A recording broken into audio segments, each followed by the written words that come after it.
অধ্যায়ের 35 নম্বর শ্লোক। অসংশয়ং মহাবাহো মৌনদুন্নি গহং চলম অভ্যাসেন তু কন্তেয় বৈরাগ্যন চ ইহতে।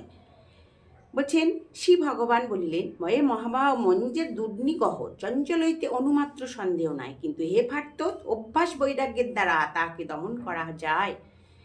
অসংযত মানা যোগ দুষ্প্রাপ্য ইতি মে মতি বসাৎ মনা তু যততা শক্কহ বাপ্তু মু পায়ত।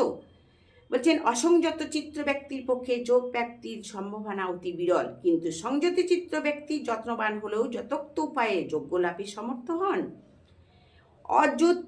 অযতি সদ্য পেত যোগাচল্লিত মানস অপাপ্য যোগ সংসিদ্ধিং কাং গতিং কৃষ্ণ গচ্ছন্তি। অর্জুন বলিলেন, হে কৃষ্ণ, শ্রদ্ধাবান কিন্তু যত্নবিহীন ব্যক্তি মনোযোগভ্রষ্ট হইলে যোগ সিদ্ধ লাভ না করিয়া কিরূপ গতি লাভ করবে?